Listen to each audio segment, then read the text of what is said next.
tardes, doctores. Bienvenidos sean a un webinar más de Hayos en Orthodontics. El día de hoy tenemos el gusto de tener al doctor Jorge Betancourt, el cual nos va a hablar un poquito de oclusión, la parte funcional de la ortodoncia. Por favor, doctores, no olviden mantener sus micrófonos apagados durante el webinar y de igual manera no olviden que las preguntas se realizan hasta el final. Doctor, es un gusto tenerlo con nosotros. Bienvenido. Muchas gracias. ¿Empezamos? Por favor, doctor. Muy buenas tardes a todos. Vamos a ver un poquitito acerca de lo que es la oclusión y la ortodoncia. Todo lo que se ha visto, una pequeña revisión desde que empezaron los ortodoncistas a ver todo lo que es oclusión, hasta lo nuevo y hasta otras propuestas que les tengo yo para lo que se tiene que hacer en oclusión y lo que se tiene que hacer en ortodoncia, unidos. Entonces, pues sin más por el momento, vamos a empezar, vamos a compartir pantalla. Muy bien, empecemos. Yo le puse como título mitos y realidades de la oclusión en la ortodoncia porque mucho de lo que se ha ido viendo en cuestión de la oclusión dentro de la ortodoncia, pues a veces es un mito, a veces no se lleva a cabo. Entonces, por eso me atreví a ponerle así. Realmente la ortodoncia nace a partir de necesidades estéticas, mientras que la oclusión nació a partir de una necesidad fisiológica. Y son cosas distintas, ¿no? El chiste es hacer que se conglomeren las dos, para que la ortodoncia y la oclusión se den como algo fisiológico y como algo estético. Porque últimamente se dieron cuenta de que habían muchos problemas al respecto, de que se hacían ortodoncias, quedaban bonitos los pacientes, pero no quedaban funcionales y empezaban con trastornos temporomandibulares. Entonces, bueno, la primera parte de esta plática la voy a pasar rapidísimo porque es una cosa un poco tediosona y ya muy sabida por todos ustedes. Si no saben algo, pues simplemente me pueden hacer la mención de que se los digamos bien.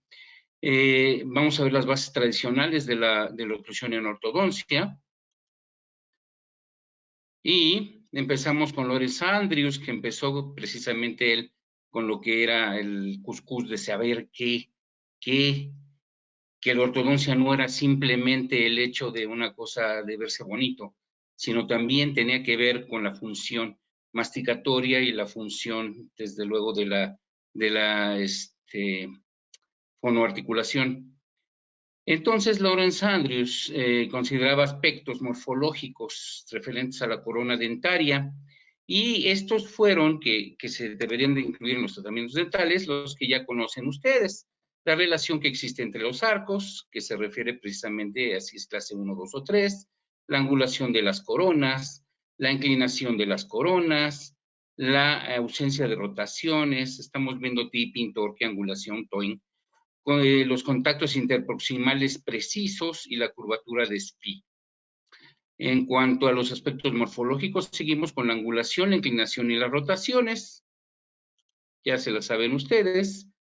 En donde la llave 1 de Andrews era precisamente la relación molar, en donde todos sabemos que es la clase 1, que es la clase 2 y la clase 3. No me voy a detener mucho en hablar acerca de esta relación molar, porque ya es muy sabida, y que también la relación molar tiene que ver un poquito con la inclinación también de la corona, porque aunque esté en el lugar preciso en el cual deba de haber la oclusión, si al existir una inclinación de la corona no se puede llevar a cabo bien la completa intercuspidización.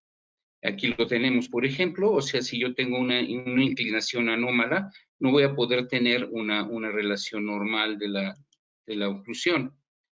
Lo segundo es que la mandíbula describe círculos. ¿Círculos por qué? Porque tenemos nosotros una bisagra a partir de la articulación temporomandibular.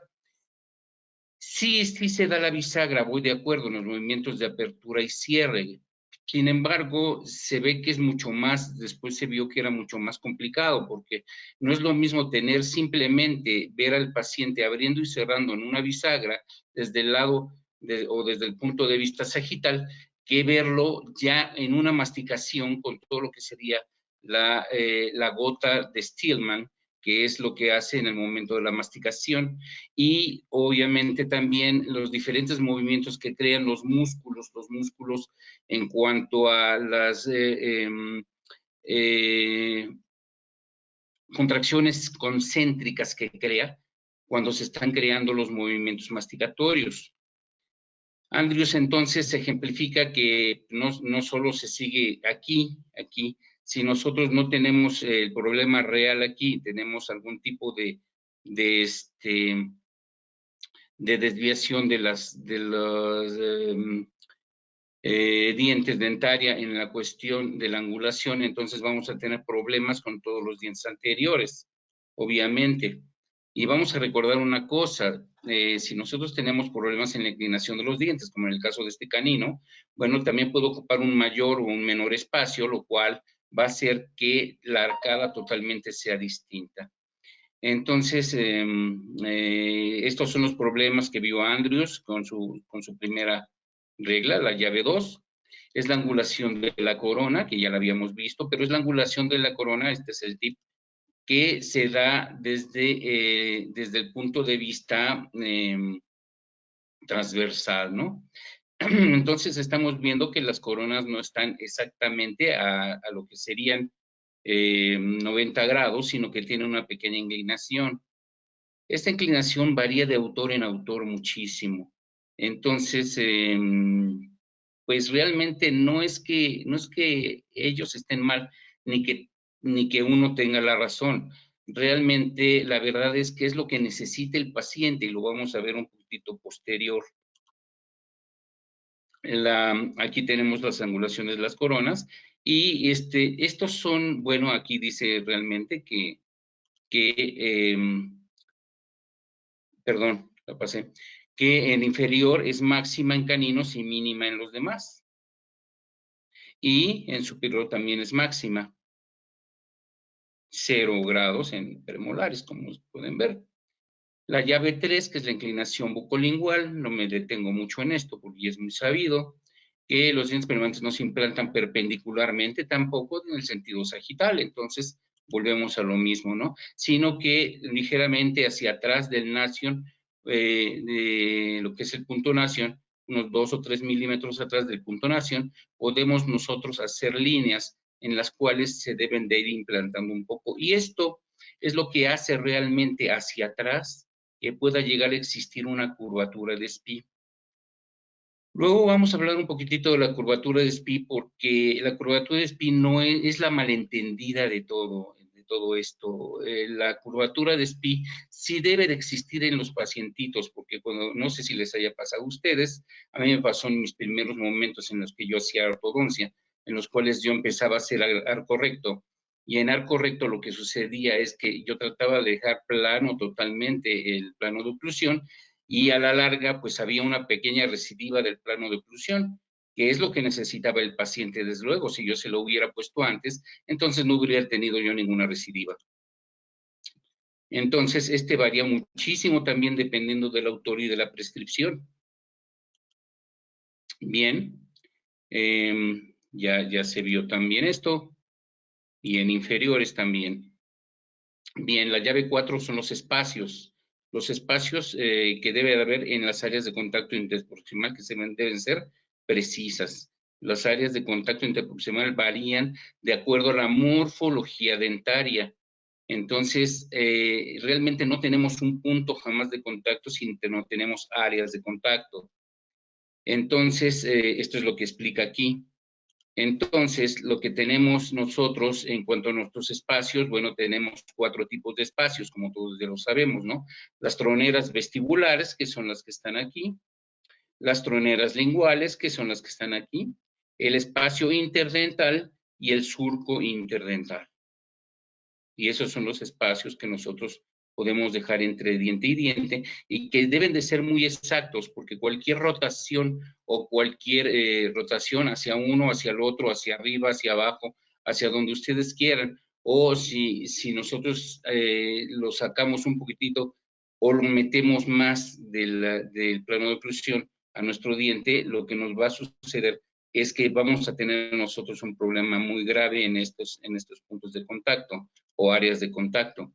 El área de contacto, como ya decía, es muy variable y depende de los contactos que traten, ¿no? Por ejemplo, este contacto es de un canino, pero con un lateral, pero este contacto que existe aquí es de un premolar con un canino, y si nos vamos hacia atrás, el contacto se va volviendo más hacia el centro y más hacia la parte media del diente. Bien, la ausencia de rotaciones dentarias también.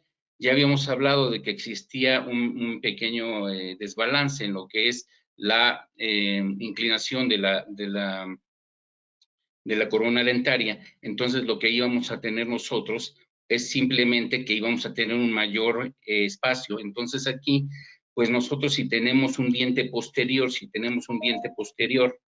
rotado, entonces vamos a tener un mayor espacio en lo que sería nuestra arcada, y ya no sería compatible con la arcada inferior o viceversa, con la arcada contraria. Y si lo hacemos que lo que rota es un diente superior, entonces lo más probablemente es que perdamos espacio en la arcada. Ajá. Entonces, bueno, además de eso, las áreas de contacto, cuando los dientes no están en el lugar correcto, se van desgastando y nos van creando problemas también de distintos espacios de la arcada, o de distintos tamaños de la arcada, de la superior con la inferior. Entonces, por eso para nosotros lo más difícil es hacer una ortodoncia en un paciente que ya tiene bastante edad, al contrario de una persona que es de edad joven. La curvatura de Spee, como ya les hablábamos nosotros, que es la observación cuidadosa de los arcos dentarios, ¿no? Y esto, curvatura de Spee, la describió Grafón Spee, al respecto de que era curva que se llamaba de compensación. ¿Por qué se llamó curva de compensación? Esto es lo que algunas personas no entienden y tratan de hacerlo de toda la boca. La curva de compensación compensa los últimos arcos de cierre. ¿Qué quiere decir que compensa los últimos arcos de cierre? Que se ven las partes posteriores, más no en las anteriores. En las anteriores no se debe de ver una curvatura de Spee como tal. En las dientes anteriores nos vamos a basar en otro tipo de cosas, de características, por ejemplo, línea de la sonrisa. No nos vamos a basar en una curvatura que parezca, pues, carrito de feria, no, en lo absoluto. Y lo chistoso del caso es que la curvatura de Spee arriba es distinta que la de abajo, porque lo que sucede con la curvatura de Spee arriba es que empieza solamente en distal del segundo premolar, mientras que la curvatura de Spee abajo empieza en lo que sería el canino. En sí, cuando se dedica uno a la oclusión, se da uno cuenta de que ya no se le llama a esto curvatura de Spee junto con la otra curvatura de Wilson, que tampoco ahorita la vamos a ver, sino que lo que se habla es de una espiral dinámica. Ya veremos ahorita también lo que es la espiral dinámica. Entonces, esta es la descrita de Grafón-Spee, y les hablaba yo de que en inferior empieza en la cúspide del canino y se va hacia atrás, pero nada más es de la cúspide del canino hacia atrás. No involucra dientes anteriores, desde luego. Esto es lo que estábamos platicando hace rato. Andrews afirma que la intercuspización dentaria mejora cuando la curvatura de Spee es suave. Sí, realmente mejora mucho, pero realmente también necesita cada paciente tener su propia curvatura de Spee, y eso es lo que vamos a ver también, como la vamos a ver. Bien. Esto ahorita todavía no. Bien. Además de la curvatura de Spee, existe otra curvatura, como ya vimos, que es la curvatura de Monson. De Wilson, discúlpenme, que la curvatura de Wilson va de lado a lado, y que acuérdense que los dientes van en esta disposición en inferior y al revés en superior, ligeramente. y que, bueno, lo que hizo al final con las cosas de Wilson y de Spee, el señor Monson, fue agarrar y decir que existía un punto determinado en la parte superior en que podíamos hacer una pequeña hemisfera en la cual se podían ver las dos curvaturas, tanto la de Wilson como la de Spee. ¿Qué pasa cuando tenemos una curvatura de Spee cóncava? Es demasiado fuerte y entonces puede sacar los dientes de su lugar, puede ser un problema a nivel de las raíces, además de que les crea más desgaste después, posterior. Una plana, pues tampoco, porque también va a provocar problemas, debe de ser apenitas la curvatura de Spee, lo suficiente para cada paciente. Y una convexa, pues va en contra de la naturaleza totalmente, porque la curvatura de Spee siempre va a seguir los últimos arcos de cierre y va a tener una tendencia, dependiendo del ángulo de oclusión, hacia lo que serían los centros de rotación. Esto también lo vamos a ver un poquitito. Ok, en caso de que la curva no fuera ligeramente plana, los dientes de un arco estarían apiñados, mientras que los del otro estarían espaciados. Esto todos lo sabemos.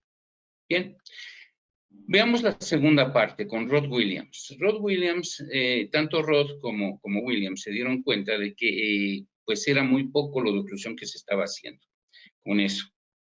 ¿Por qué? Porque se veía el paciente nuevamente desde el punto de vista estático meramente y no tomaba en cuenta muchísimas relaciones distintas. Una de las cosas que no tomaba en cuenta para nada y que se dieron cuenta Rod Williams era de que existía una relación céntrica y no la tomábamos en cuenta antes los ortodoncistas. Entonces, a partir de ahí empezamos todo el relajo de que, bueno, vamos a buscar el MCD o vamos a buscar cómo encontrar esa relación céntrica que sea estable. Así pues, Rod Williams empezaron a nombrar lo que era la oclusión funcional y aquí se podía describir como la interrelación estática de los planos inclinados de los dientes opuestos cuando son mantenidos junto con los maxilares cerrados. Nuevamente volvemos a que no existe función. Al ratito vamos a tomar la función. El problema aquí dice que la oclusión combina conceptos tanto estáticos como funcionales, cosa que no se había visto, ¿no? Y muchas veces un ortodoncista de la vieja ola, por así decir, pensaba que una maloclusión, cuando se le viene a la mente una maloclusión, se le viene a la mente una deformación dentofacial o un mal alineamiento de dientes, pero no. Cuando nosotros rehabilitamos, porque se rehabilitan las funciones, no se rehabilita la estética, no se rehabilita lo bonito que se pueda llegar a ver o lo que se desgastó un diente. Eso es una reconstrucción meramente. Entonces nosotros necesitamos rehabilitar las funciones. Cuando nosotros rehabilitamos las funciones, nosotros podemos ver a un paciente que tiene los dientes perfectamente derechitos, pero muy bonitos, sin ninguna deformación dentofacial, y aún así encontramos una maloclusión, porque existe una maloclusión funcional, de tipo funcional. Bien. Entonces, volvemos a esto que estábamos diciendo. Si estos términos son aplicados en referencia a un caso ortodóntico terminado, como este, el ortodoncista a menudo no acierta a ver la maloclusión en el caso de que haya seguido una corrección anatómica o alineamiento de los dientes. Esto, doctores, esta es una maloclusión. La pacientita le hicieron ortodoncia y llegó precisamente al consultorio quejándose de un trastorno temporomandibular muy severo. Y bueno, lo arreglamos de una forma muy sencilla, tal vez veamos el caso más adelante y es muy fácil de arreglar. Entonces, el término maloclusión funcional es realmente un término que refiere a un engranaje dentario defectuoso.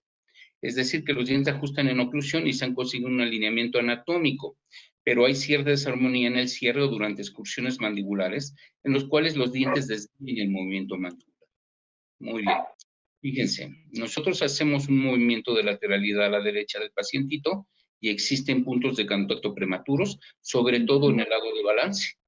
Esto lo que hace precisamente es el hecho de que existan desgastes y existan problemas temporomandibulares bastante serios. Aquí nosotros estamos haciendo un movimiento de protrusión en donde los dientes anteriores se están chocando, tanto caninos como laterales, centrales y laterales.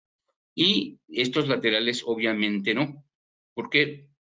Porque los caninos salen sobre de los laterales siempre. Entonces, este choque que se ve aquí de lo que es un canino con un premolar también es permitido en la oclusión orgánica. Pueden existir choques de 4 a 14 sin ningún problema, pero posterior ya no debe de existir ningún choque.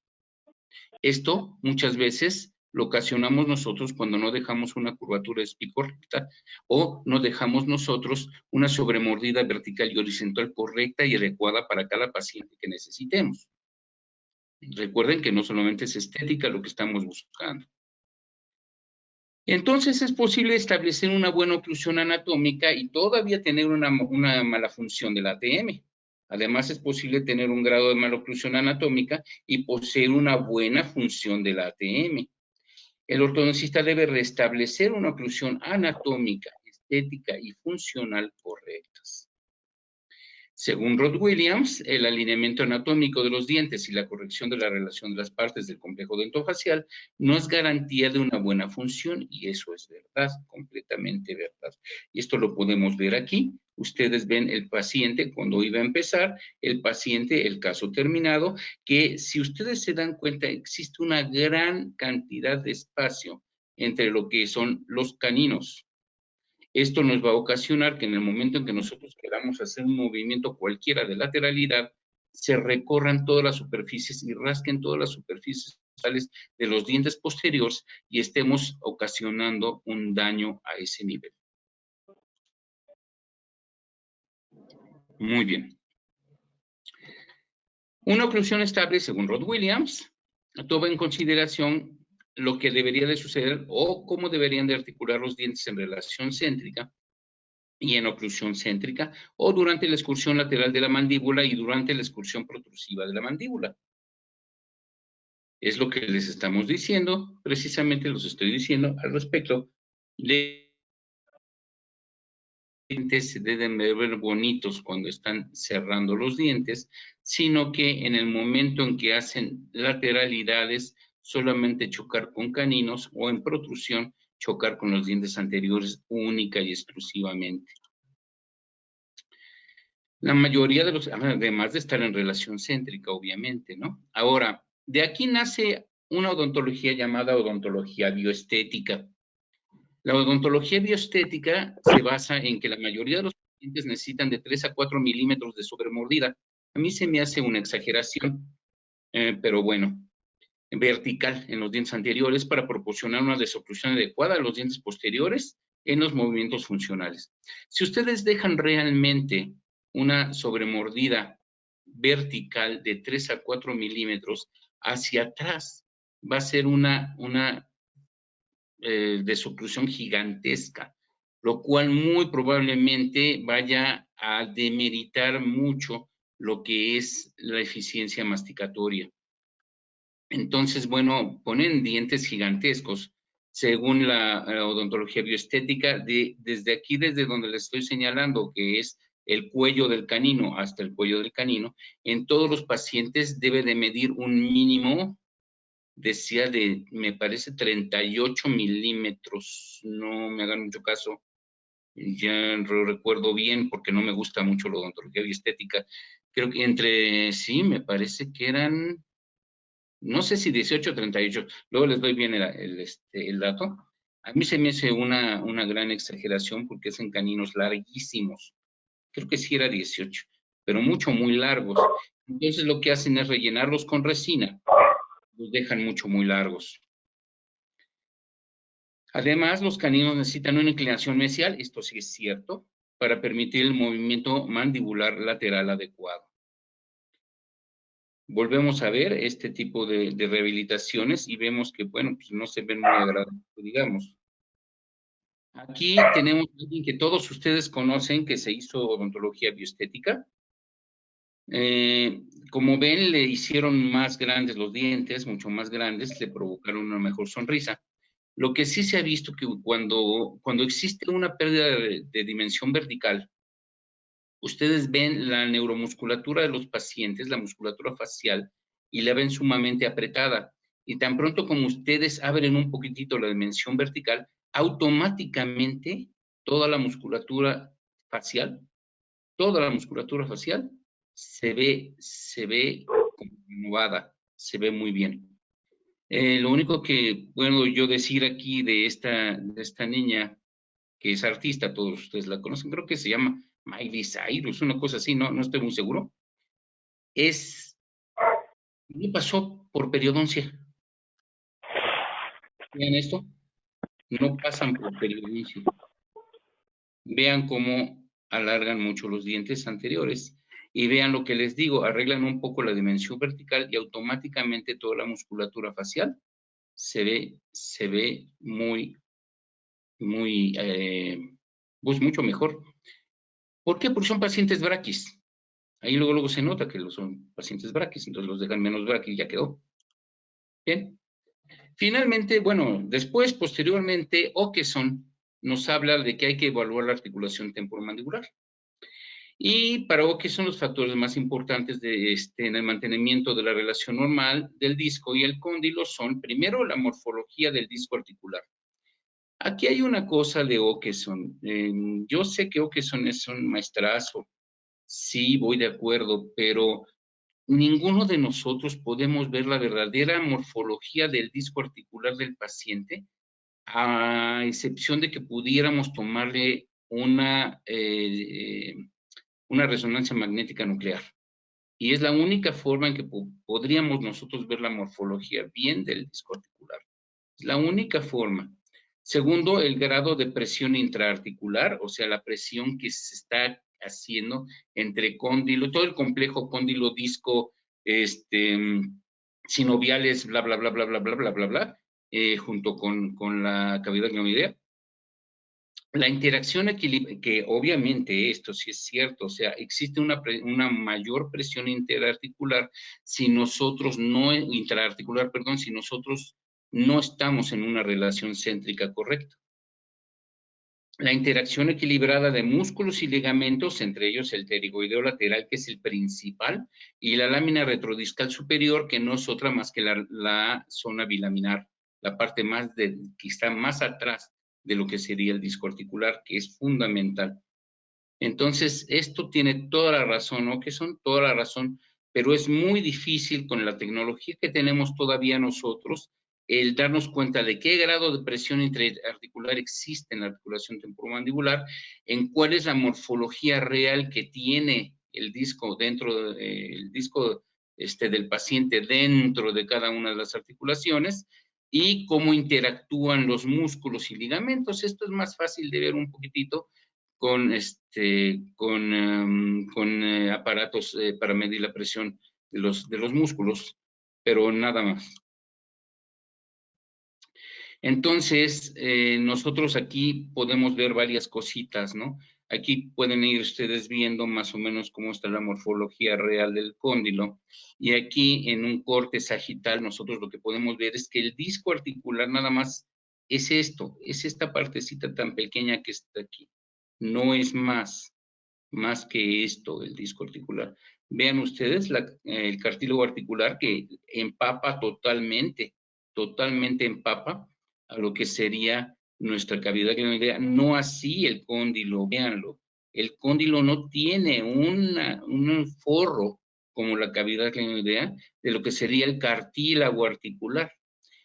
Y cuando nosotros ya nos podemos saber un poquitito más lo que es la cápsula articular. Aquí vean cómo no existe ni cápsula articular ni nada. Lo voy a detener aquí tantito. Aquí no existe. Entonces, ¿qué es lo que pasa? Aquí es donde está la zona bilaminar y esto es la zona bilaminar, que es un tejido totalmente distinto. Como ustedes pueden verlo, totalmente distinto al fibrocartílago que nosotros tenemos en la parte antero superior. Es totalmente distinto. ¿Por qué? Porque tiene funciones totalmente distintas.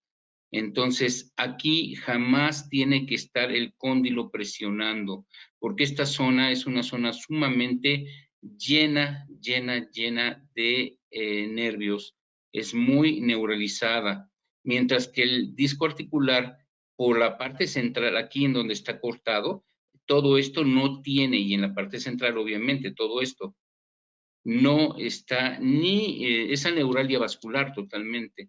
Entonces, no hace ninguna, por más presión que haga, no va a haber ningún dolor al principio, a menos de que este ya esté totalmente destruido o desgarrado y ya estén tocándose las superficies óseas una a la otra. Seguimos con este. Y entonces hacemos el corte para ver el disco articular, cómo está adentro, en su disposición.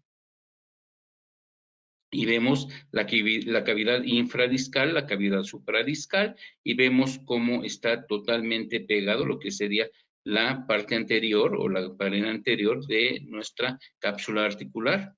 Y por detrás se inserta con el ligamento posterior. Y este es el disco realmente, y esto es todo el disco. Entonces es sumamente difícil verlo en un paciente que sea realmente esté en vivo. Nosotros no podemos ver el disco en vivo, es muy difícil. Y muchas veces hasta la resonancia magnética pues no es suficiente para que nosotros podamos verlo en su totalidad. Y aquí es donde tenemos, ¿no? Que el movimiento precisamente que se da a partir de lo que es la articulación temporomandibular, está dado el disco y el cóndilo por dos haces totalmente distintos. Como ven ustedes, este es el pterigoideo lateral y tiene un haz superior, un haz inferior, este es el esfenoidal y este es el pterigoideo, en donde este va al cuello del cóndilo, la fosita pterigoidea, y el superior, nada más un pedacito del haz va hacia el cóndilo, pero la mayor parte va a lo que sería la parte anterior o el borde anterior del disco articular, que es quien nos hace hacia adelante al disco articular en los movimientos. Entonces, cuando se pellizca un cóndilo es porque este se va antes que este, o al revés, se queda atrás, y es porque estos dos haces o dos fascículos del pterigoideo lateral no están funcionando en concordancia uno con el otro.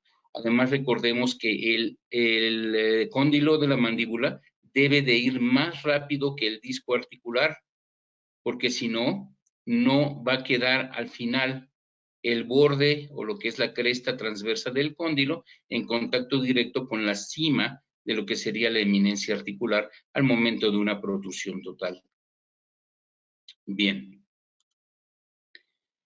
Por eso hablamos de lo que es disco ectópico. El disco ectópico es precisamente lo que nos está causando que los mismos músculos nos están causando que nos estén jalando, y entonces en ese momento en el cual se está jalando distinto, tenemos un disco ectópico o un disco fuera de lugar, en el cual pues es una ausencia de asentamiento normal entre todo el complejo y que nos puede llegar a ocasionar al momento de hacer movimientos, algún tipo de chasquido. En sí, chasquido articular es sinónimo de disco ectópico, ya sea anterior, posterior, anteromedial, o sea, el que sea, es un sinónimo, como ustedes lo pueden ver en este lugar.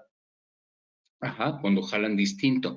Entonces, cuando existe la presencia primaria de un chasquido articular, lo primero que nosotros tenemos que pensar, si apenas es de reciente aparición el chasquido, es que el problema es neuromuscular y no tanto el problema es de articular.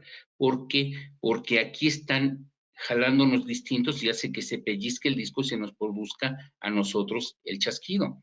Entonces, en un principio, todos los chasquidos son provocados por un problema neuromuscular. Posteriormente ya hay una elongación, ya hay 20 cosas que le pueden pasar al disco articular, y ya el disco articular ya se va a encontrar mal, por lo cual ya va a ser un problema articular el que tengamos que arreglar y no meramente muscular.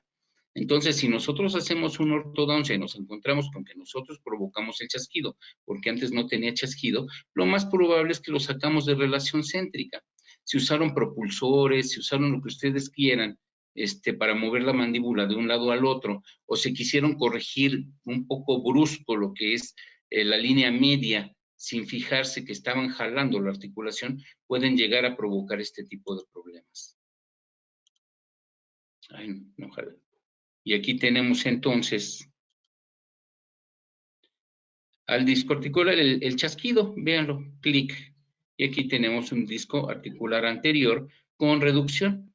Entonces tenemos un chasquido final de apertura y medio, digo final de cierre, perdón, y medio de apertura. Y así es como se produce el chasquido realmente. Bien, otra de las causas conocidas son los problemas articulares, la sobrecarga, que sobrepase la capacidad de adaptación tisular. ¿Qué es la sobrecarga? El que existan fuerzas demasiado anómalos o fuertes, vamos a llamar fuerzas fuertes, bueno, si se puede decir así, porque nosotros pusimos al cóndilo en un lugar en el que no debería de estar, tan sencillo como eso. Vamos a recordar que existe un sistema de palancas para lo que es la mandíbula. Tenemos un sistema de palancas clase 1, 2 o 3 y que la mandíbula es un sistema de palancas clase 3, en donde tenemos al fulcro en la parte de la articulación temporomandibular, la fuerza la tenemos muscular y la resistencia la tenemos en los dientes. Y aquí lo pueden ver como unas pinzas de pan, que tenemos el fulcro en la parte de hasta atrás, la fuerza la tenemos nosotros en la parte de medio y la resistencia nosotros la tenemos en la parte de atrás.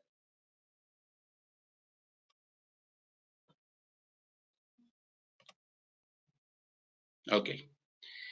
Una de las causas que, perdón. Entonces, una de las causas que puede producir el desplazamiento condilar hacia áreas no articulares, que son las interferencias cruzales, y vamos a verlo. Es muy sencillo. O sea, nosotros estamos cerrando, el cóndilo viene hacia atrás, llega un momento en que llegamos a céntrica, pero al momento de cerrar existe un pequeño punto de contacto prematuro. Vamos a ver. Vean, va cerrando el paciente, ahí hay el punto prematuro, aquí el cóndilo se encuentra en relación céntrica, pero ¿qué es lo que sucede cuando acaba de cerrar? Veanlo, fíjense aquí, por favor. Cuas, se va hacia adelante. Ahora vamos a ver qué pasa acá. Vamos, y estamos atrás otra vez. Vamos a cerrar bien, ¿y qué sucede? Que empezamos a tener una presión anterior y superior. Son fuerzas exageradas que nos está provocando precisamente una colocación que no deberían de tener los dientes de acuerdo a nuestra articulación temporomandibular. Por eso siempre tenemos que acabarnos en relación céntrica. Bien. Ahora, se habla también de la propiocepción. Williamson fue citado por Rock en el año de 1988 y demostró con electromiografía que la función de los músculos masticadores depende directamente de la propiocepción, por lo que una interferencia puede producir una carga excesiva de los dientes y la articulación temporomandibular. ¿Qué es la propiocepción? Es la capacidad de nosotros, de cualquier animal, pues que tenga neocórtex, de saber exactamente en dónde está la posición de cada una de las partes de su cuerpo sin necesidad de voltear a verla o de sentirla. Si ustedes cierran los ojos, saben perfectamente bien en dónde está su mano y pueden hacer esto y voy a decir, me voy a tocar la punta de la nariz y se la tocan sin ningún problema, o me voy a tocar la comisura labial y se la tocan sin ningún problema. Y entonces a eso se le llama propiocepción. Realmente la propiocepción varía muchísimo. La propiocepción está en los órganos tendinosos de Golgi y en los usos musculares, que están precisamente en las cápsulas articulares y que están precisamente en donde estarían dados los músculos, las inserciones de los músculos con los huesos y finalmente en el periodonto. Si ustedes pierden esa propiocepción, entonces van a perder la forma de usar ese tipo, esa parte de su cuerpo. Les voy a poner un ejemplo. Es muy sencillo. ¿Qué pasa si ustedes engordan 5 kilos? De la noche a la mañana no, pero sí vamos a llamar lo que pasó aquí en el Maratón Guadalupe Reyes que acaba de pasar. Bueno, y más ahora que estamos todos encerrados en nuestras casas, relativamente. Entonces, ¿qué es lo que va a suceder? Si ustedes engordaron esos 5 kilos, ustedes se van a dar cuenta de que van a empezar a morderse la lengua y a morderse los carrillos y los labios sin querer. ¿Por qué? Porque está cambiando la propiocepción, porque ustedes están acostumbrados a ciertas medidas que tenía su cuerpo, su organismo, y ya lo tienen calculado con la propiocepción. Y ya cambió la propiocepción a partir de que cambió el tamaño y la forma de su cuerpo. Entonces, a partir de aquí, la propiocepción cambia y ustedes empiezan a tener problemas en la masticación. Igual pasa cuando nosotros movemos los dientes y los movemos en una posición que no es la normal y que no es la que nosotros queremos llegar a la función. De tal manera que lo que hacemos nosotros es cambiar la propiocepción y provocamos daño también neuromuscular. Bien, ya está. Creo que fue entendido. Entonces, ¿qué se hizo a este nivel? Se inventó lo que era la conversión cefalométrica. ¿Qué era la conversión cefalométrica? Ese es un procedimiento que permite convertir una cefalometría tomada en oclusión céntrica a una relación céntrica. Entonces enviamos a nuestro paciente que se tome todo su serie de radiografías y fotografías y todas estas cosas y nos mandan al paciente tal y como ellos lo quisieron hacer. ¿Qué pasa con nosotros? ¿Qué hacemos? Le ponemos un guarda oclusal, le ponemos el guarda oclusal y ya que nosotros llegamos a la relación céntrica, midiéndole con lo que ustedes gusten, con el MCD, con cualquier medidor de cóndilos, estando ahí checándolo con la axiografía, entonces llegamos a la conclusión de que ya llegamos a relación céntrica y ¿qué hacemos? Entonces lo que hacemos, aquí se puede realizar, ya saben, de dos formas, la conversión cefalométrica, abierta para un trazado de BTO o una relación céntrica cerrada para diagnóstico, ¿no? Entonces, vamos a ver la de diagnóstico, que es la que nos interesa. Entonces, nosotros tenemos que las relaciones céntricas siempre van a caer en el puntito rojo. A partir de esto, nosotros tenemos que nuestro paciente se fue a una oclusión céntrica sumamente larga, en este caso, véanlo en el lado izquierdo y en el lado derecho, y vean cómo aquí está adelante, aquí también quedó un poco adelante, pero bueno, vamos a ir viendo. Supuestamente se tienen que promediar los valores del CPI o del MCD y tomar el lado más afectado, se pueden hacer. Entonces, ¿cómo? Yo tengo aquí mi, mi papelito que me marcó el lado derecho y aquí el lado izquierdo. Entonces, aquí mido el eje de las Y y el eje de las Z. ¿Y cuánto tengo en X? Menos 3, porque se fue para atrás, 3. Aquí tengo en el eje de las Z más 3.5 porque se fue para arriba, 3.5. En el lado izquierdo tengo el eje de las Z que se me fue hacia arriba, 2.5. Y tengo en el eje de las X, no, perdón, se me fue para arriba, sí, 2.5. Y se me fue para atrás, 3. Entonces, hago todo, el promedio todo, y nos queda que son 3 y 3. Entonces, tomamos nuestra cefalometría, dibujamos la anatomía, dibujamos el plano de Frankfurt, dibujamos el plano eje orbitario, que aquí, pues, lo pueden ubicar ustedes aproximadamente a 6.5 grados partiendo del punto orbital. Y localizamos el eje de bisagra que debe de medir aproximadamente, si miden ustedes el cóndilo, miden en donde empieza el segundo tercio, o sea, acaba un tercio hacia adelante. Lo dividimos en 3 tercios, debe estar en la unión del tercio anterior con el tercio medio, y ahí colocamos arbitrariamente lo que sería el eje de bisagra arbitrario. Entonces dibujamos el plano de oclusión y ponemos por encima y por debajo de los bordes, ponemos de 4 milímetros a la altura del incisivo, 2 para arriba, 2 para abajo. Agarramos un acetato 2, que es el nuevo acetato, dibujamos la mandíbula nada más, las partes mandibulares. Y el eje de bisagra de los dientes también, los tejidos blancos y blandos y los marcos de referencia, que eran las rayitas que habíamos hecho de 4 milímetros. Marcamos el eje de bisagra, se hace coincidir el eje de bisagra con el acetato 2. Aquí está. Lo ponemos en nuestro negatoscopio, lo hacemos coincidir y simplemente borramos lo que teníamos nosotros del anterior y ya tenemos el nuevo a nivel, o sea, cerrando la mandibulita, ya tenemos la nueva medida ya en una relación céntrica.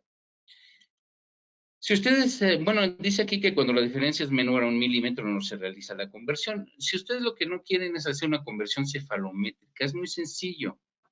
¿Por qué no le ponen primero entonces su guardo oclusal, que el pacientito use su guardo oclusal? Y ya que usó su guardo oclusal, hacemos un pequeñísimo ajuste oclusal por desgaste mecánico para llevar a céntrica, que es rapidísimo, es rapidísimo. Es nada más un paso rapidísimo y ya lo tenemos al paciente en relación céntrica. Y ya va a morder en relación céntrica. Entonces mandamos a hacer la cefalometría ya de una vez en relación céntrica, en lugar de empezar a pedir todo el relajo, que vamos a pedir esto, vamos a pedir lo otro, vamos a pedir, pues no le pidan ustedes simplemente lo que es su telelateral de cráneo. No se la pidan hasta que no hayan llegado a relación céntrica y no le hayan hecho el pequeño ajuste oclusal por desgaste mecánico, y de ahí ya partimos en una relación céntrica, en una cefalometría que quede perfecta. Bien, la tercera parte. Vamos a romper un poquitito los paradigmas y vamos a empezar con lo que es el diagnóstico. ¿En qué estamos fallando en el diagnóstico? ¿Por qué luego muchas veces los pacientes no nos quedan todavía? Yo estaba una de estas veces que realmente, bueno, pues rarísimo que no tengo nada que hacer, pero me encontré así y se me ocurrió agarrar el Facebook y vi un spot en el cual una escuela de ortodoncia decía, prometía hacer ortodoncia anatológica. La ortodoncia anatológica no es solamente hacer las cosas en relación céntrica y llegar a céntrica. No es solamente eso, sino que es devolver al paciente todas las características de oclusión orgánica que fueron vistos hace mucho por los 3 grandes pilares de la oclusión, que fueron Stuart, Stallard y Beverly B. McCollum. En el año de 1928, ya casi 100 años, siguen todavía vigentes mucho lo que son ese tipo de factores, todo lo que es la oclusión orgánica. Y desde entonces salieron cuáles eran las bases reales de la oclusión orgánica. Y de allí nació la natología, por eso se llama natología. Todo lo que quiera decir natología quiere decir oclusión orgánica. Si yo me salgo de la oclusión orgánica, ya no es natología. No solamente llevar al paciente a céntrica y hacer las cosas en céntricas se le llama natología. Si yo quiero hacer una ortodoncia natológica, tengo que implementarle todas las características natológicas. Por eso vamos a romper un poquitito los paradigmas aquí. Y vamos a ver en el diagnóstico, empecemos con diagnóstico, ¿no? Primero, ¿para qué sirve la oclusión en la ortodoncia?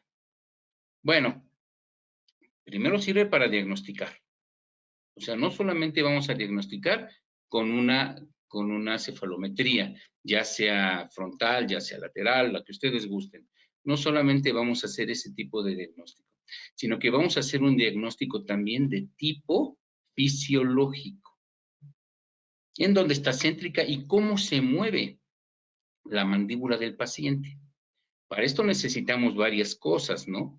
Para eso necesitamos primero que el paciente ya esté rehabilitado de su problema temporomandibular y ya esté rehabilitado de su problema neuromuscular. Y obviamente que ya esté rehabilitado de su problema periodontal.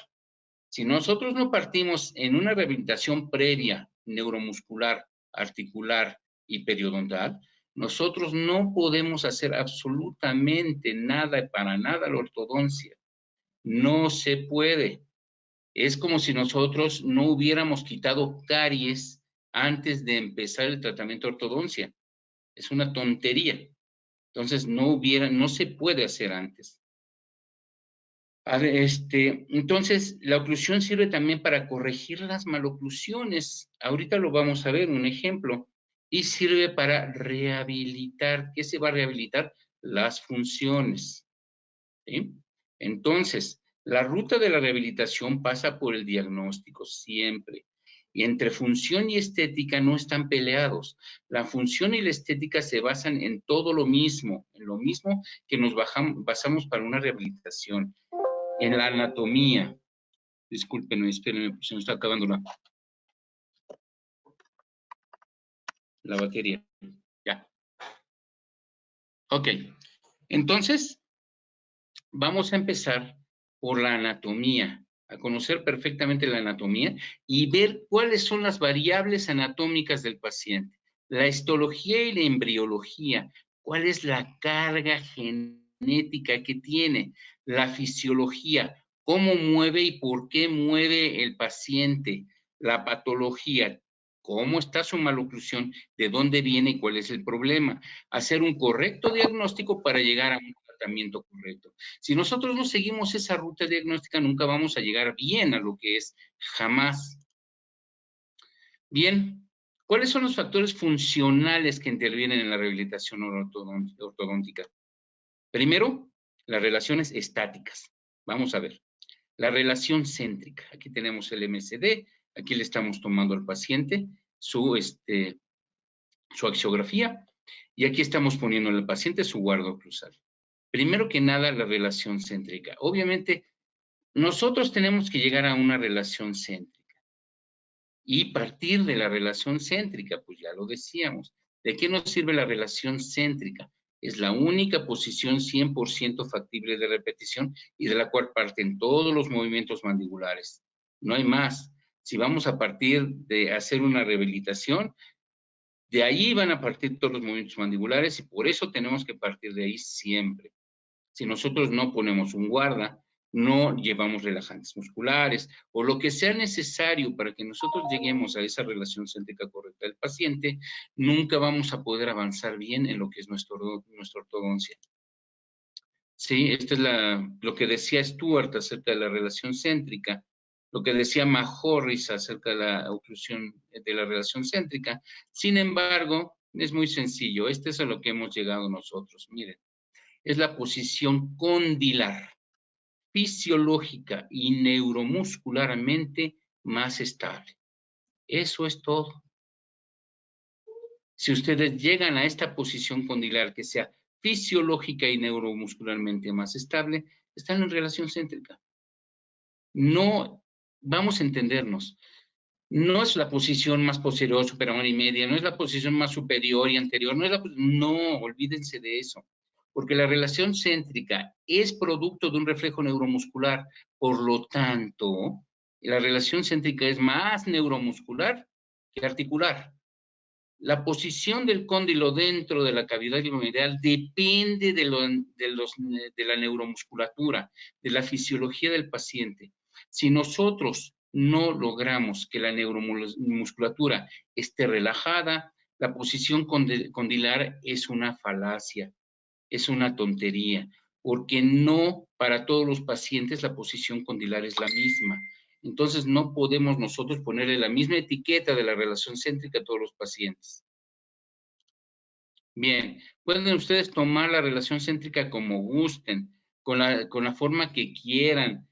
No hay problema, o sea, ustedes tómenla y aquí volvemos a lo mismo. Si quieren unas características, bueno, si ustedes ven a la relación céntrica como este es mi registro de céntrica, Bueno, pues es estática, es la única posición 100% posible de repetición y la cual parten todos los movimientos mandibulares. Sus funciones son diagnosticar, rehabilitar y reconstruir, y además es guiada y manipulada, pero nunca es forzada. Mientras que si ustedes quieren ver la relación céntrica del paciente, las características que debe de tener, bueno, pues es bilateral, no puede estar en relación céntrica el cóndilo derecho mientras el izquierdo no. Es de consideración ósea, articular, ligamentosa, neuromuscular. ¿Por qué? Porque tiene que tener todas esas 5 relaciones. Si le falla una, ya no llegamos a relación céntrica. Es producto de un reflejo muscular, como lo son todos los reflejos, todas las posiciones de nuestro organismo son productos de un reflejo neuromuscular. Es dinámica, está presente siempre durante la deglución, durante algunas etapas de la fonación y las últimas de la masticación. Se presenta por primera vez entre la 11ª y 12ª y 14ª semana de vida intrauterinas y tampoco es forzada, como no es ninguna relación. Por ejemplo, mi mano ahorita está así y esta es su relación céntrica. Su relación céntrica no es ni esta ni es esta, sino esta, porque es la relación normal. Es una relación que parte a partir de los músculos que están acá y de los músculos que están acá.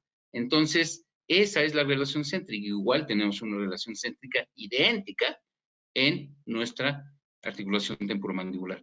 Y cuando nosotros hacemos el diagnóstico, pues vemos que aquí podemos hacer el diagnóstico correctamente. Pero si enviamos a céntrica, vean ustedes hasta dónde se va. Entonces, realmente este es un paciente clase 2. Realmente es un paciente clase 2. No vamos nosotros a partir de esto. Si nosotros partimos de un diagnóstico a partir de esto, nuestro diagnóstico no va a ser correcto. Necesitamos partir de aquí para hacer un diagnóstico. Por favor, si ustedes están usando la relación céntrica y no saben usar bien el calibrador de Long, no lo usen, porque el calibrador de Long mal usado crea problemas mayores. Si ustedes hacen magos y no saben usar los shims correctamente, por favor, tampoco usen un mago. Traten de usar un guarda, por ejemplo, para llevar a céntrica, un guarda de tipo natológico, ya si quieren hacer ustedes natología. Y si ustedes están haciendo un plano inclinado y ustedes usan planos inclinados demasiado gruesos o demandantes para el paciente, tampoco los usen, porque también van a crear única y exclusivamente que el cóndilo de la mandíbula se pueda llegar a meter demasiado en lo que sería la zona bilaminar, que ya vimos dónde está, y puede ocasionar problemas muy serios. Bueno, eso es en cuanto a las relaciones estáticas. En cuanto a las dinámicas, si nosotros queremos hacer una ortodoncia fisiológica, una ortodoncia natológica, una ortodoncia que tenga las características fisiológicas adecuadas al paciente, debemos de fijarnos, como ya les dije, en la oclusión orgánica. Y esta es la triada anatológica que nos dieron desde 1928 en su librito A Research of an Investigation, que nos dieron los 3 grandes pilares de la oclusión, que el sistema neuromuscular crea el movimiento mandibular, las articulaciones guían el movimiento mandibular y los ligamentos lo limitan. En ningún caso está hablando de dientes, entonces los dientes nada más deben de obedecer cómo se mueve la mandíbula. ¿Quién es que crea el movimiento? El sistema neuromuscular. ¿Quién la guía? Las articulaciones. ¿Y quién los limita? Los ligamentos, y se acabó. Entonces, vamos a fijarnos en el sistema neuromuscular, en las articulaciones y en los ligamentos, para que esos creen el momento en donde deban estar los dientes. Y aquí lo tenemos así rápidamente, en los que recuerdan que cualquier movimiento mandibular deberá existir inmediata desoclusión de dientes posteriores. Y aquí lo tenemos, ¿no? Solamente los dientes anteriores, solamente los dientes anteriores pueden chocar y ningún diente posterior en movimiento de protrusión y en movimientos de lateralidad lo mismo. Solamente canino del lado de trabajo. Solamente.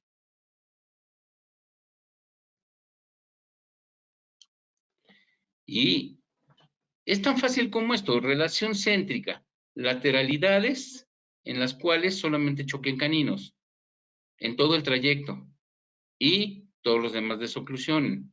Y, y en protrusión también, de 4 a 14. No es mucho pedir para hacer ortodoncia, o sea, realmente no es mucho pedir. La inclinación del plano de oclusión, lo que decíamos nosotros, bueno, esta depende de la distancia que exista. Esto sí depende de esta distancia, vean. Si yo tengo una mayor distancia, vean, por eso elongué al paciente, una mayor distancia entre los centros de rotación y el plano de oclusión, entonces lo que va a suceder es que el plano de oclusión va a tener que ser un poquitito más, menos, no, ¿cómo les digo? Más paralelo, perdón. No, sí, más. A ver, cuando está así, perpendicular. Se me estaba yendo. Más perpendicular al plano a los trayectos condilares en el plano sagital. Estos son los trayectos condilares en el plano sagital. ¿Ok? Y este es el plano de oclusión. Mientras que si yo lo tengo más acortado, entonces puedo tenerlos más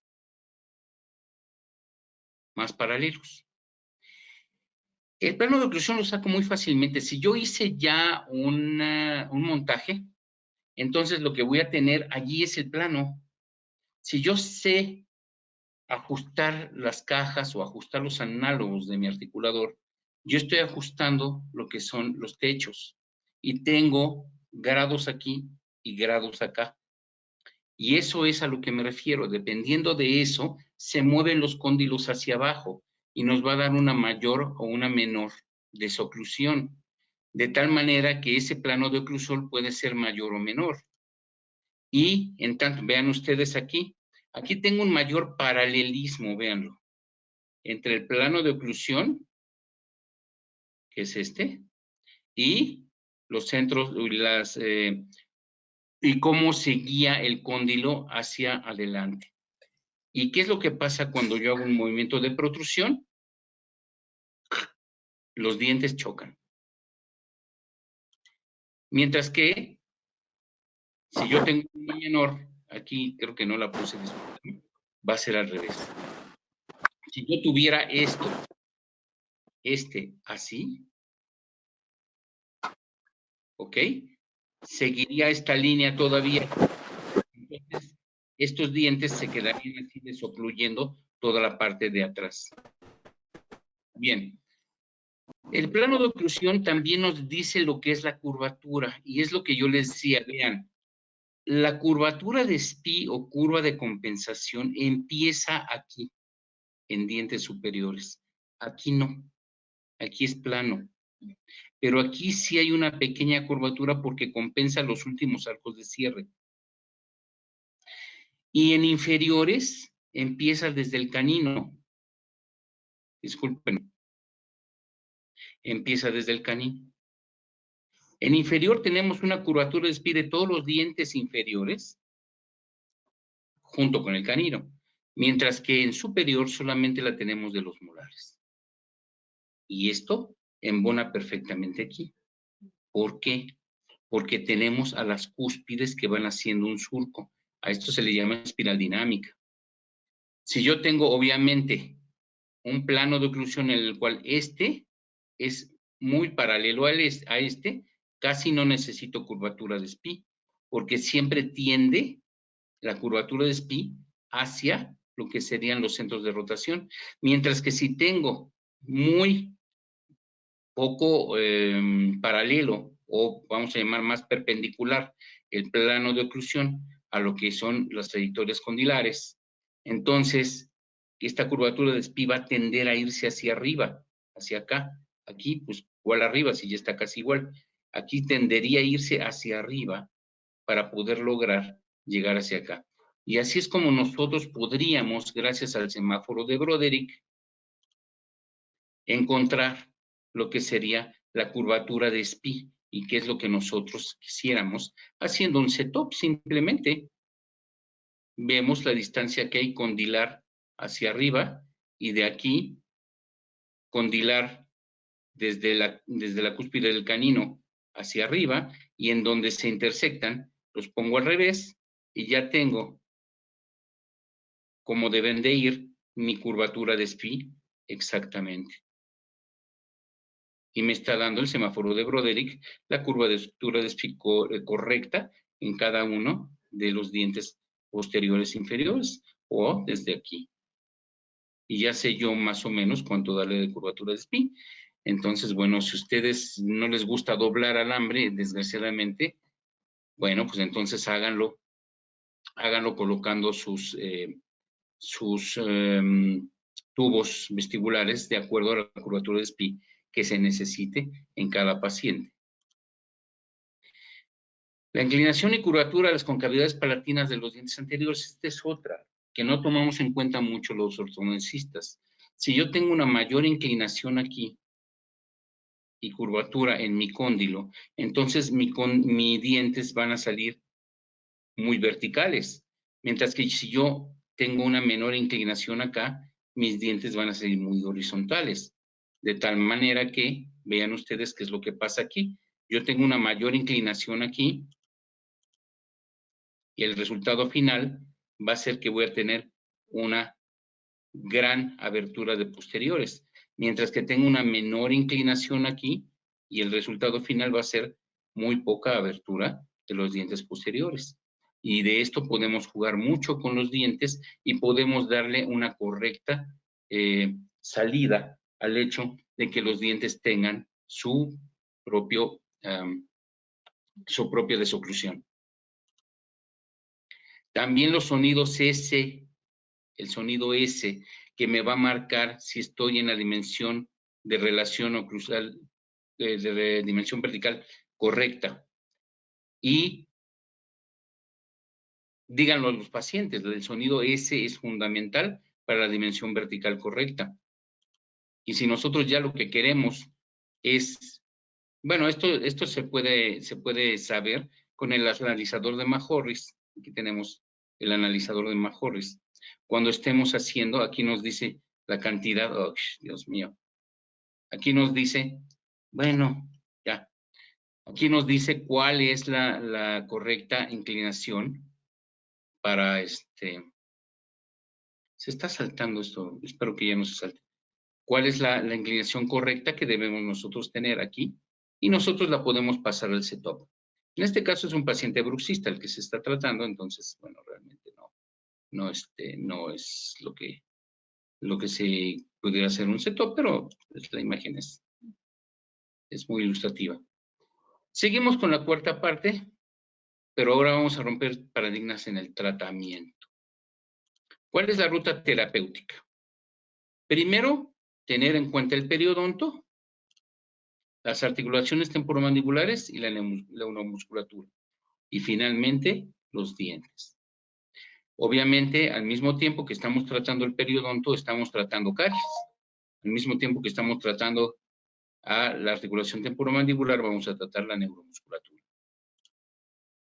¿Cuáles son los objetivos generales de nuestro tratamiento? Bueno, cuando lo hacemos desde el punto de vista fisiológico, devolver la homeostasia estomatognática, tratar el periodonto, tratar la neuromusculatura, tratar las articulaciones temporomandibulares. Eliminar la etiología hasta donde sea posible, por favor, porque luego llegan pacientitos conmigo. Es que ya me hicieron la ortodoncia y yo tenía los dientes abiertos y ya se me volvieron a abrir. Y se lo quedan viendo y está así, mordiéndose todos los dientes, todo el labio. ¡Qué barbaridad! ¿Por qué no quitamos la etiología antes de hacer el tratamiento, por favor? Eliminar las disarmonías dentomaxilares. Devolver el perfil y el plano facial adecuados a la estética y a la función. Devolver el plano de oclusión funcional y estético. Devolver la curvatura de Spee adecuada. Devolver la posición de los dientes dentro de la arcada al lugar de fuerza cero, para que ni la lengua ni los labios nos vuelvan a crear nuevamente que se muevan los dientes.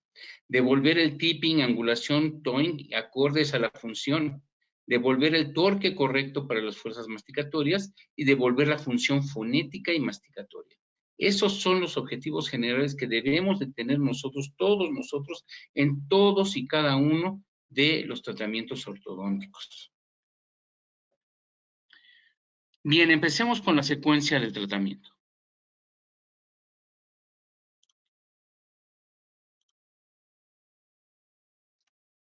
Ya.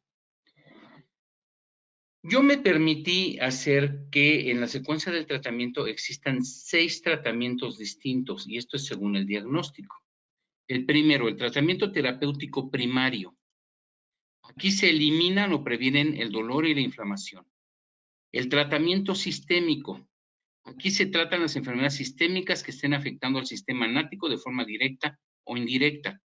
El tratamiento secundario, que es la fase en la que se retiran las lesiones cariosas, se realizan las endodoncias, extracciones de dientes que no tengan remedio, se eliminan exostosis, se realizan cirugías preprotésicas, preortodónticas que sean pertinentes. El tratamiento etiológico, en donde se instruye al personal, al paciente, perdón, el control de personal de placa, cambios positivos de dieta, estabilización de salud de pacientes, comprometidos sistémicamente al lado del médico familiar, la modificación de pH oral, recomendación de la saliva artificial, control de hábitos, terapia conductual, al lado del psicólogo o terapista de conducta. Esto, el tratamiento rehabilitatorio, en donde se realizan restauraciones usualmente adecuadas a los movimientos, etcétera, y el tratamiento de integración, que es en donde se checa que haya quedado todo perfecto. Bien. El tratamiento terapéutico primario, ya lo saben, se deja la cavidad oral en un estado de salud adecuado para recibir el tratamiento de ortodoncia. ¿Cuáles son las acciones generales? Ya saben, farmacología, terapia, acupuntura, laserterapia, guardas sucursales, operatoria dental, desensibilización de pacientes, RCA. Empezamos con el periodonto.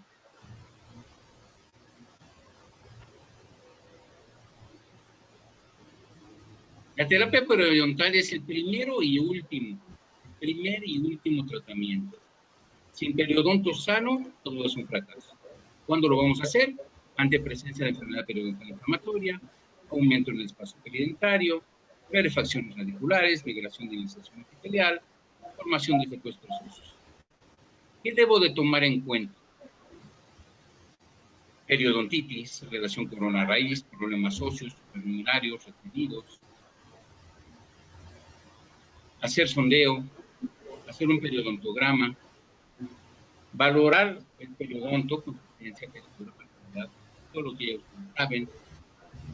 El tratamiento pues son los periodontales, personal de placa, regeneración tisular guiada, interferencia succional. La periodontal también tiene sus características aquí, ya las sabemos, ya vimos cómo se hace. Vemos qué hacer en cada uno de los pacientes que se realiza. ¿Qué tratamientos periodontales? Ya se lo saben. Y ya los resultados de un simple raspado ligero realizado por etaje. El mismo paciente, después de raspado realizado de puritaje y de técnica de seguridad. Hay un poquitito de estática. Permítanme tantito.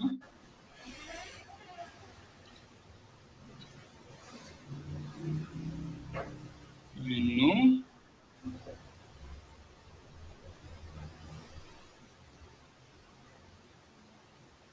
Pues no. No pude ver, quitar quién está.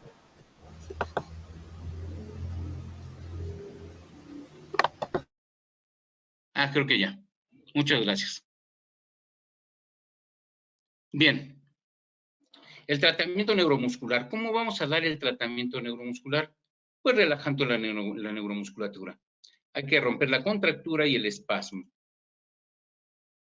¿Cuándo lo vamos a hacer? Si nos encontramos parafunciones, bruxismo, apretamiento, etcétera, dolor o aparición de zonas gatillo, cuando el paciente tiene trastornos del comportamiento como estrés, ansiedad, depresión, histeria, psicosis, cuando existen trastornos hormonales y hay hábitos.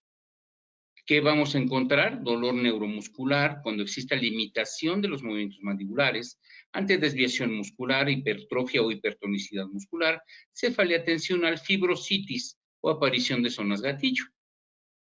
¿Cómo lo vamos a hacer? Eliminar el dolor, hipertrofia y hipertonicidad, eliminamos las enfermedades sistémicas, eliminamos hábitos, controlamos enfermedades reumáticas.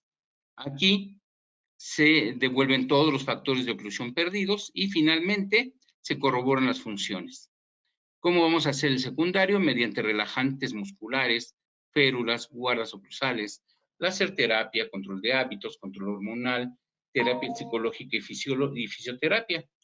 Farmacoterapia, ¿qué damos? Pues relajantes musculares de acción central. De todos estos que tenemos, a mí me encanta la tizanidina, el metocarbamol no me gusta, el carisoprodol poquito y la ciclobenzaprina también me gusta. De estos más o menos, estos tres son los que usamos más nosotros, nos dan muy buen resultado para relajar la neuromusculatura. Y aquí tenemos, bueno, algunos nombres comerciales.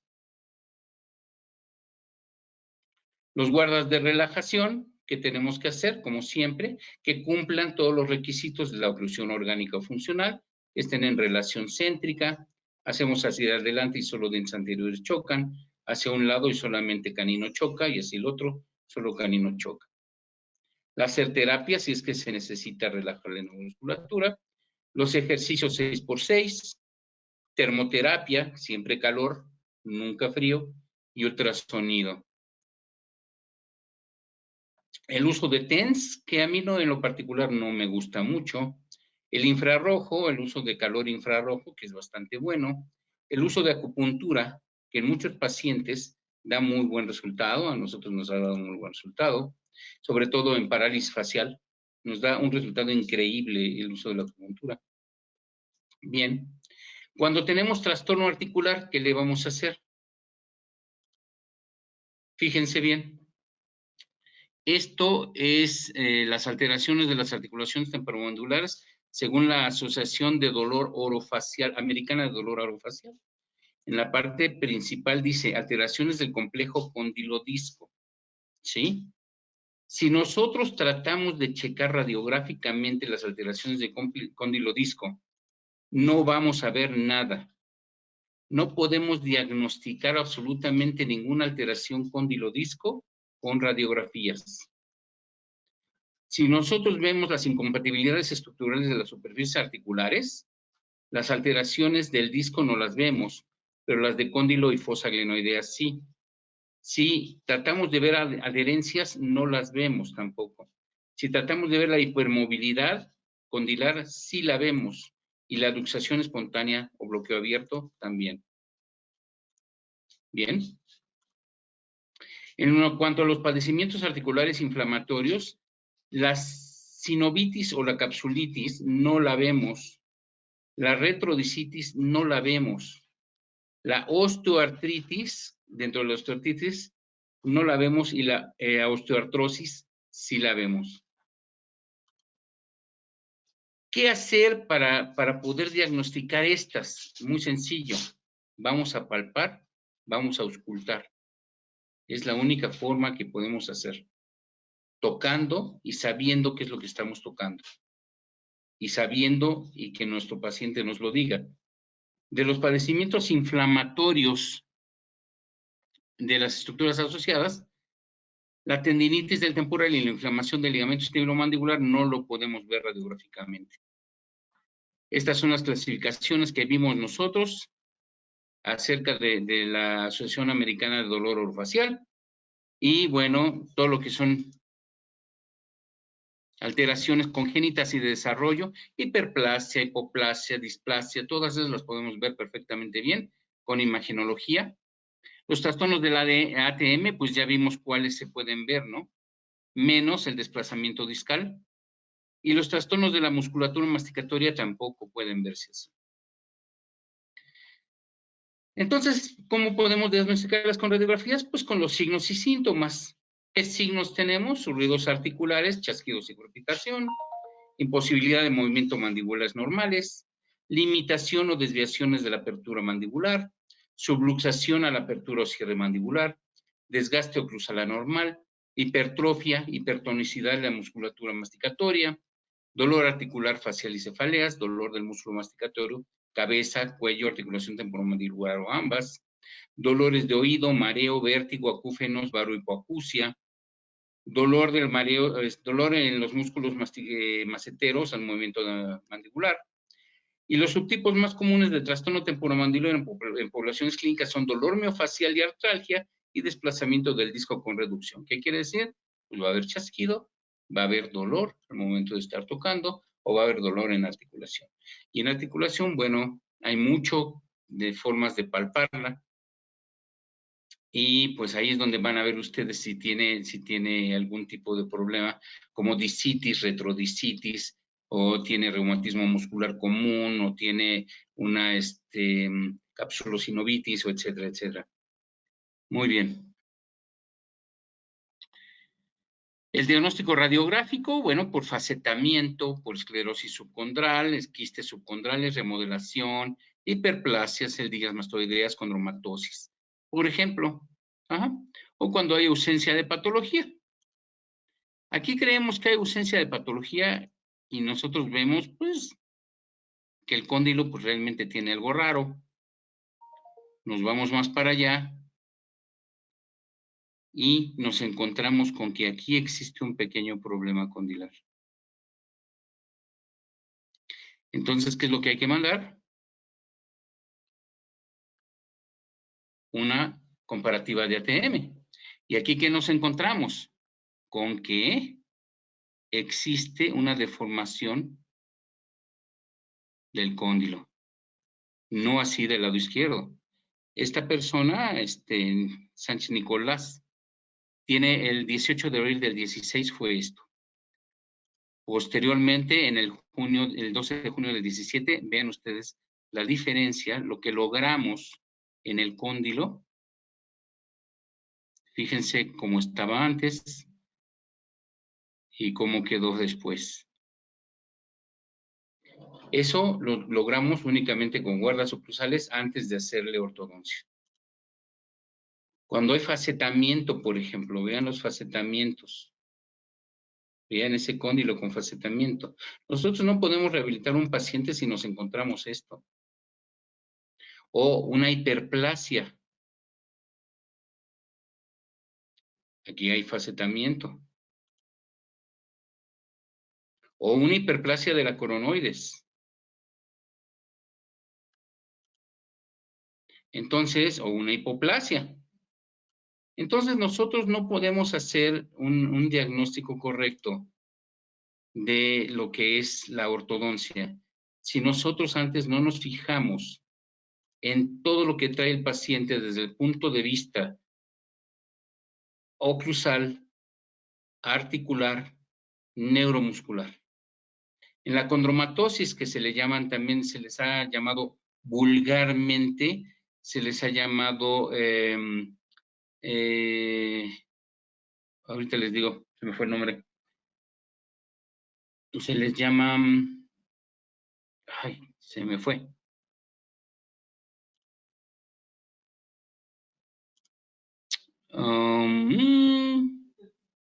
Cuerpos libres, véanlos.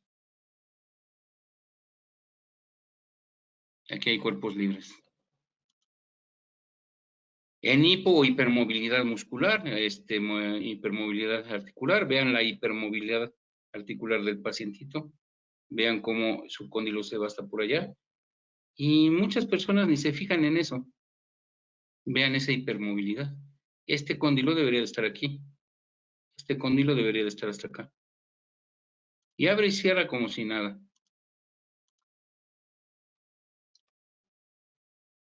Si hay síndrome de Hill, hay que medir también qué tan grandes están. Y se le da la terapia articular también. Vamos a ver la terapia articular entonces. ¿Cómo se da la terapia articular? Con el alivio del dolor y la inflamación, la rehabilitación del disco articular, del cartílago articular, de los ligamentos y cápsula, de las superficies óseas.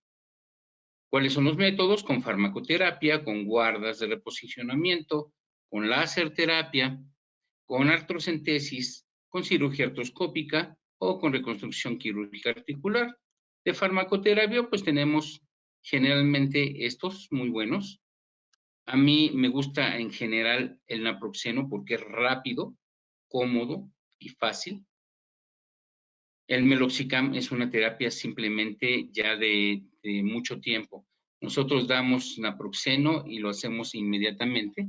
El meloxicam le quitó el dolor, primero el naproxeno y seguimos. Bien. Los antirreumáticos no esteroideos. Y hacemos una artrocentesis en este pacientito muy fácilmente. Bueno, tenía dolor. Decidimos hacer la artrocentesis en el pacientito. El pacientito pues llegó, tenía un chasquido, tenía dolor. Le hicimos la artrocentesis y se fue en ese mismo momento, sin dolor, sin inflamación. Tratamiento sistémico, aquí se tratan las enfermedades sistémicas, que pueden ser muchísimos. Eventos crónicos degenerativos que afecten la colágena, etcétera, etcétera, ¿no? Por ejemplo, síndromes de Gilles-Surret, dolor disfunción facial, Cushing, Apert-Kosten, Pierre-Robin. Enfermedades endócrinas como el hipertiroidismo, hipotiroidismo, diabetes mellitus, acromegalia, que muchas veces ni siquiera el cirujano dentista se da cuenta cuando el paciente llega con este tipo de alteraciones. Enfermedades difusas del tejido conectivo, que ahí tienen todas estas, en malabsorción, en alteraciones de la nutrición, o en trastornos de la salud mental, que pueden ser muchísimos, ¿no? Y otros, vasculitis, tendinitis, neuritis, contracturas, todo eso. Las acciones también son devolver la homeostasia estomatognática, tratar la neuromusculatura, el periodonto y las articulaciones. Ya logramos esos objetivos.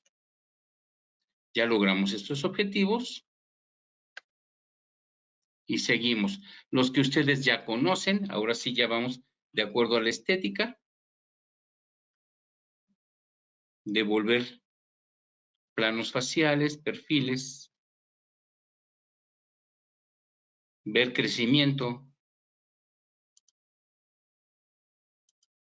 ver todo su cuerpo si está compensado o no, el grado de simetría, toda la exploración de cara y cuello.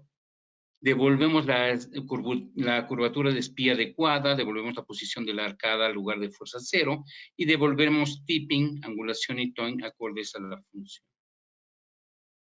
¿Cómo vamos a devolver la curvatura de espía adecuada? Haciendo un montaje del paciente. Una vez que ya lo tengamos, devolvemos el plano de oclusión adecuado. Hacemos un seto posterior de acuerdo al semáforo de Broderick, que ya vieron ustedes. Confeccionamos un arco basado en la curvatura resultante. Devolvemos la posición a la arcada al lugar de fuerza cero, eso es muy sencillo. Y devolver el tipping, angulación, torque y tone adecuados a la función. Eso lo podemos hacer, esto lo podemos checar con modelina, simplemente viendo factores de fuerza de deglución. Realizamos pruebas fonéticas, sonidos F, sonidos B, sonidos S. Realizamos que concuerden las angulaciones de las concavidades palatinas. Fonética, F. Devolvemos el torque correcto para las fuerzas masticatorias y devolvemos la función fonética y masticatoria. ¿Cómo devolvemos el torque? Revisando la oclusión orgánica o funcional, eliminando interferencias oclusales posteriores mediante el torque coincidente de las arcadas y revisando la función neuromuscular con electrofisiografía o electromiografía. Devolvemos la función fonética y masticatoria, realizamos pruebas finales durante la fase de fibrilación previa a la colocación de retenedores. ¿Cuáles serían los causantes de recidiva? El primero, no dar una curvatura de espía adecuada. El segundo, haber dejado interferencias oclusales. El tercero, no haber dejado una oclusión correcta. El cuarto, revisar, antes que nada, lateralidades protrusión céntrica. ¿Cuáles son las causantes de recidiva? Angulación de los dientes con respecto al hueso, que no sea correcta. La acomodación de dientes en la zona de fuerza cero neuromuscular, que no sea la correcta. El no haber checado el crecimiento genético del paciente y querer adelantarse cuando realmente todavía no se ha expresado totalmente. Fuerzas neuromusculares durante el crecimiento también. Checar las fuerzas neuromusculares durante la masticación. El ver que ya no tenga el paciente hábitos y trastornos del comportamiento. No realizar en los pacientes que se crearon las rotaciones sin desmotomía. No haber involucrado todos los dientes en el tratamiento de ortodoncia, esta la saqué de internet. No usar anclajes correctos. ¿Ok? Este es Amelia en el 92. Véanla. Amelia en el 2017 y sigue casi igual, con apertognasia. Pero vean esto, que ocasionaron los brackets. Quiero que vean ustedes los cóndilos. Y ahora quiero que vean los cóndilos por los propulsores.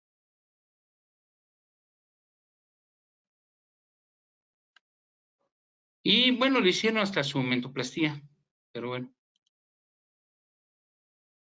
Vean estos cóndilos.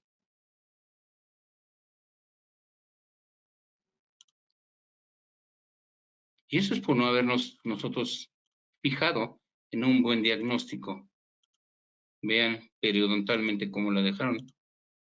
Bueno, causante de recidiva también es no haber eliminado la etiología ni haber devuelto la hemostasia del paciente. Muy bien.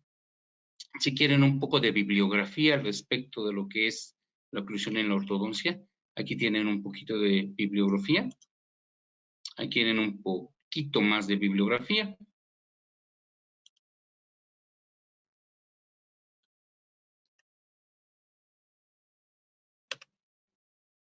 Creo que no pasa.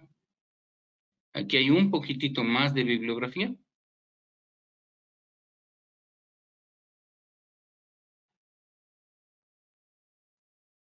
A veces es un poco difícil hablar de oclusión en cualquier ámbito, en el que sea. Pero, pues desgraciadamente tenemos que aprenderla y tenemos que valorarla y decirla, ¿no? ¿Cómo vuelvo para verlos? Quitando ¿verdad? Sí, doc, ahí está. Perfecto.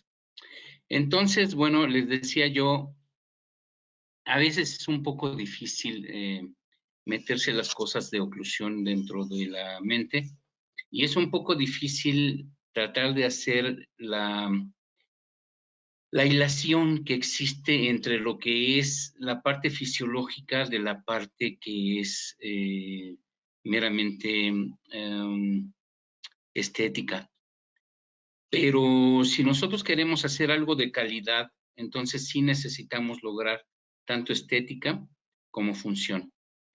Y la única forma de lograrlo es haciéndolo así. Mis pacientes, sí les puedo decir, de ortodoncia, yo hago varios tipos de ortodoncia, yo no me caso con ninguna filosofía. Yo creo que todas las filosofías tienen algo bueno y todas tienen algo malo. Entonces yo trato de ver qué es lo mejor para mi paciente y eso es lo que yo uso. Y además de usar esto, bueno, siempre trato de dar la función a mis pacientes y todos mis pacientes quedan en oclusión orgánica. Todos quedan en relación céntrica y todos quedan con las características de la oclusión orgánica que antes habíamos visto. Entonces, pues no creo que sea difícil, no creo que sea difícil, nada más yo lo único que creo es que hay que echarle un poquitito de ganas y sobre todo de saberle a lo que es el sistema nático, saber valorar lo que son dientes, saber valorar lo que son los periodontos, saber valorar lo que es la articulación temporomandibular y saber valorar lo que es la neuromusculatura. Si nosotros no sabemos valorarlo, nunca le vamos a dar al paciente una calidad en nuestro tratamiento.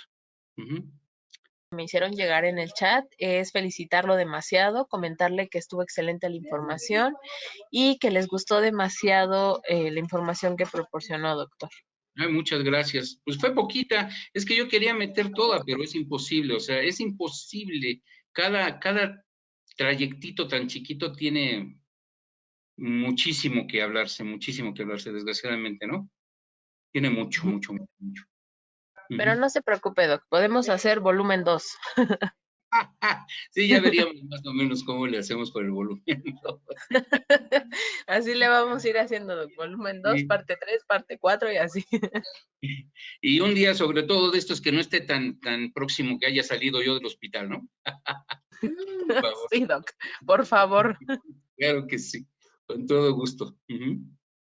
Bueno, doc, pues de igual manera de Jaios en Orthodontics le damos las gracias por haber participado, doctor, en este webinar. Esperamos seguir contando con su participación para parte 2, 3, 4, 5 y 6. Con Y todo. doctores, de igual manera, muchísimas gracias por estar con nosotros y no se pierdan más contenidos que vamos a tener alrededor de lo que resta del mes y los siguientes meses. Doctor, fue un gusto haberlo tenido con nosotros. Esperamos verlo pronto. Que tenga una linda Igualmente, tarde. igualmente, muchísimas gracias a todos ustedes. Gracias por su tiempo, porque ahorita es tiempo de pacientes. Y son muy amables. Muchísimas gracias. Quedo de ustedes.